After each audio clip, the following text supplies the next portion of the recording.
A very good morning to all of you.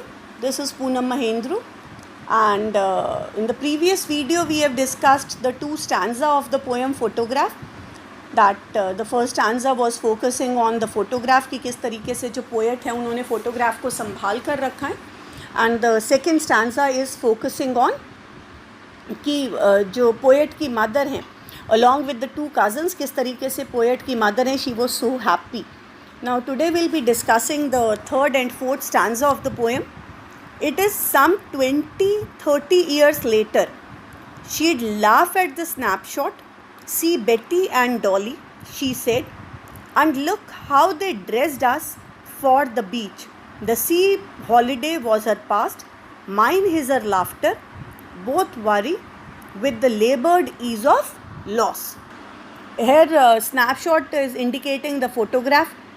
Dressed us is the put on clothes कि उनके parents ने किस तरीके से उन्हें ड्रेसअप किया था.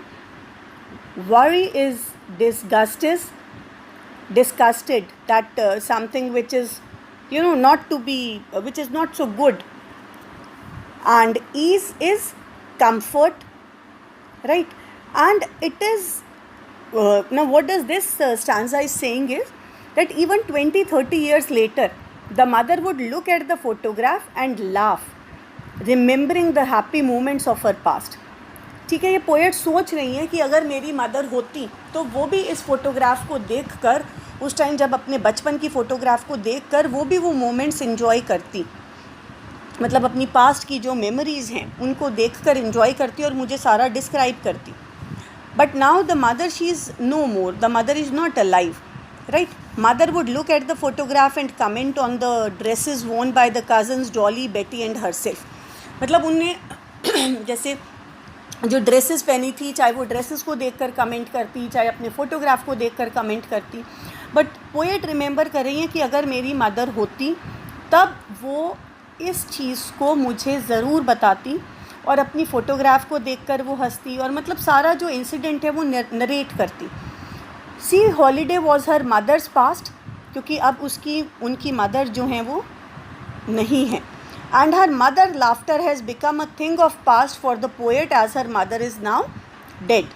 The poet still remember how her mother would laugh at the photograph, remembering the sea holiday with the fondness as well as the sense of loss, because that time would never come back.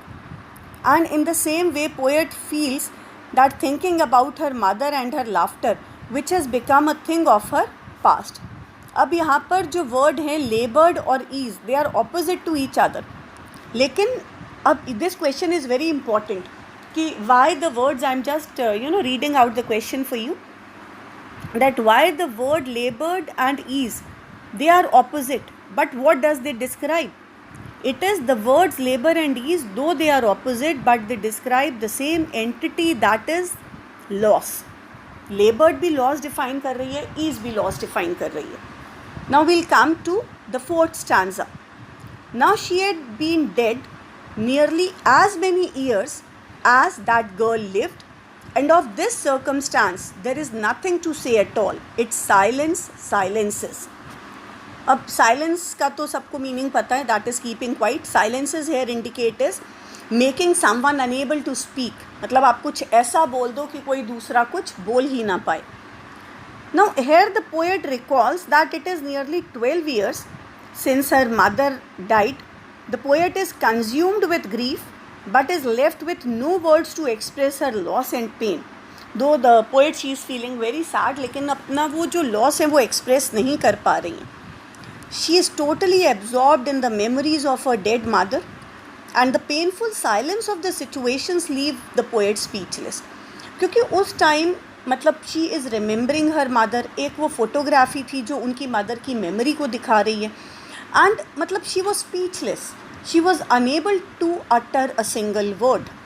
The poet can feel the grief but is unable to express, right? इसके लिए like you can say that sometimes if a person is very happy but unable to express her feelings, तो वो आपका जो tears आ जाते हैं, sometimes tears are the indication of both happiness and sadness. ज़रूरी नहीं है कि if you are crying so you are sad. Happiness also indicates this tears sometimes. And you know we are able to differentiate कि कौन से कहते हैं ना खुशी के आंसू हैं ये, तो we are able to differentiate that. So it is the silence caused by the death makes the atmosphere gloomy where no one is able to utter words. मतलब कोई भी जो है वो कुछ कह नहीं पा रहा है. उसका रीज़न क्या है कि वो जो लॉस है, अब now the poet is thinking to whom I am going to share that loss. She was sitting all alone at home, वो कार्डबोर्ड को देख रही हैं and she is just feeling bad and she's just remembering that happy moments which are being spent by her mother. Now we'll discuss the poetic devices which are being used in the poem, right? एक तो इस poem में personification use हुआ है. personification कहाँ use हुआ है? it is the example जो last line है, it silences. ठीक है, क्यों? क्योंकि यहाँ पर जो क्वालिटी दी जा रही है, the situation has been given the human quality of the silence, right? Oxymoron use हुआ है. क्यों? क्योंकि दो ऑपोजिट आइडियाज़ हैं. Labored ease, this we have discussed. Labored ease, it is an example of oxymoron. क्यों? क्योंकि labored means great difficulty and ease is comfortable. Two opposites are been used. ठीक है, but you know two opposites are clubbed together, लेकिन वो दोनों क्या identify कर रहे हैं?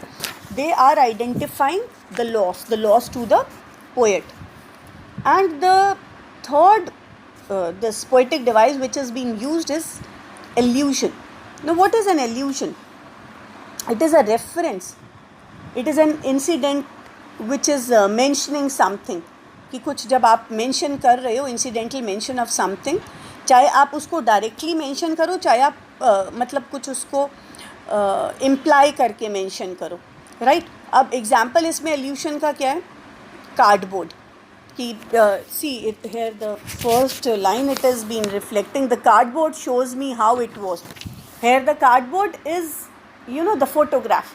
तो वो एक कंपैरिजन हो गया, वो एक एल्यूजन हो गया. एल्यूजन इज़ अ रेफरेंस कि एक इंसिडेंटल मेंशन कर दिया. Alliteration is also been used.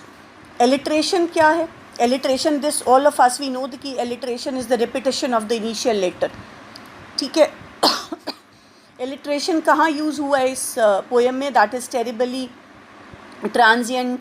It stood still to strive, right? It stood still to strive and then silences. अब साइलेंसेस में दोनों this poetic devices are there. एक है alliteration and another one is personification. So thank you so much. Please see, time and again in every video I'll be telling you to do your assignments neatly, carefully and nicely. The decision is yours, right? Thank you so much.